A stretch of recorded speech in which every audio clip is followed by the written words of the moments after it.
Welcome back, everybody. I'm Dr. Craig Malkin. If you haven't been following my YouTube channel, I'm a clinical psychologist and lecturer for Harvard Medical School.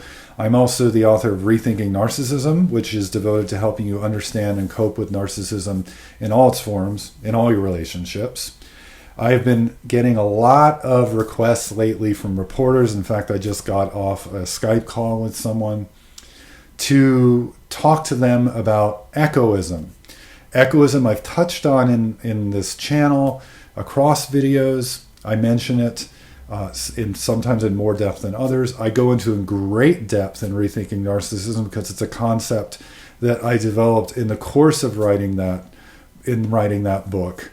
And I have yet to do this kind of video. I just wanted to give you an overview of what echoism is because it is resonating with so many people. I've probably done about 6 or 7 interviews for the press about it in the last couple of months. So there's a demand for this. The easiest way into understanding echoism is to go back to the original myth of Narcissus and Echo. I've talked about this before, but just again, remember Narcissus is the Greek youth who was cursed to fall in love with his own reflection. Echo is the nymph who was cursed to repeat back the last few words that she heard. And she struggled to have a voice of her own. In the actual myth, she really didn't have a voice of her own. Like Echo, echoists, people who struggle with echoism, who are high on that trait, struggle to have a voice of their own, and they tend to fall into relationships with extremely narcissistic friends and partners. My colleagues and I developed a test. You can actually go to the narcissismtest.com or just go to my website drcraigmalkin.com and click on the narcissism test, and you can find out what your score on echoism is. We did this by collecting data from something like over 2,000 people, undergraduates and people in the general population. We gave them other measures, and what came out of it is that echoists tend to agree with statements like, when things go wrong, I blame myself a lot. When people ask me my preferences, I'm often at a loss. So really the core of echoism is you want to think of people who become adept at echoing the needs and feelings of others, particularly somebody who's narcissistic, and they tend to bury their own needs and feelings and preferences. Really, they live their life by the rule, the less room I take up, the better. Now, you can see how that can fit in quite easily into a relationship with somebody who's narcissistic, who needs to take up all the room. Another way to think about this is if you think of narcissists as people who are dependent on or addicted to feeling special, you think of echoists as people who are afraid of special attention or seeming narcissistic in any way. They really are direct opposites in that way, which is one of the reasons I imagine that in our research we found that extreme narcissism, when it went up, that echoism went down and vice versa. That's called a negative correlation. So what causes echoism? There are some hints from our research. The jury's still out on this, as clinicians are embracing this idea.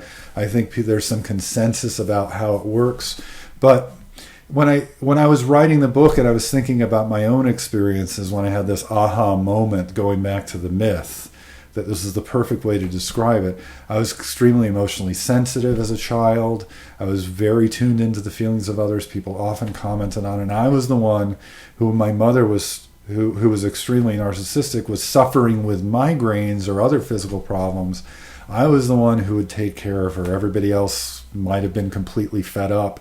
I know my father sort of threw his hands up sometimes because it wasn't clear what exactly was going on with her. But I was the one who was very concerned about her, very careful to make sure she got her needs met and she was okay. And so between that and the research that I did with my colleagues, I think what's clear is that people who struggle with echoism have a combination of that sensitive temperament. They feel things more intensely. They might be born with a higher degree of empathy, just sort of wired in. And then it's combined with either having a parent who's extremely narcissistic, where they that parent really can't tolerate hearing from that child as they grow up. If that child is hurt or upset or has needs that aren't being met, the parent who's narcissistic feels like that's a horrible criticism of them, and they just don't want to hear it, so they might fly into a rage if that child expresses mild disappointment or being sad about something that they're missing. And so the child learns to use that sort of temperament against themselves to manage the relationship and manage the world, where they learn to echo the needs and feelings of that parent in order to keep a connection. The other way I think it often happens is that if that person grows up, say, with a parent who's depressed, and another adult maybe not helping that child be in touch with what their needs and feelings are, even while they're dealing with that parent or that relative, that child may then become very concerned that they don't burden others, worried about asking for too much or putting too much on that fragile, depressed, or anxious parent. And yet a third option might be take that sensitive temperament and pair it with somebody who, a parent who models that stance, that the worst thing you can do is ask for too much, that you never want to have too big of a head. I had a client whose mother often sort of drummed into her head, never get too big of a head, never think too much of yourself. And there's some wisdom in that, but of course, if a child becomes afraid of ever feeling particularly special or important, that can have negative effects as well, especially if they're already very sensitive.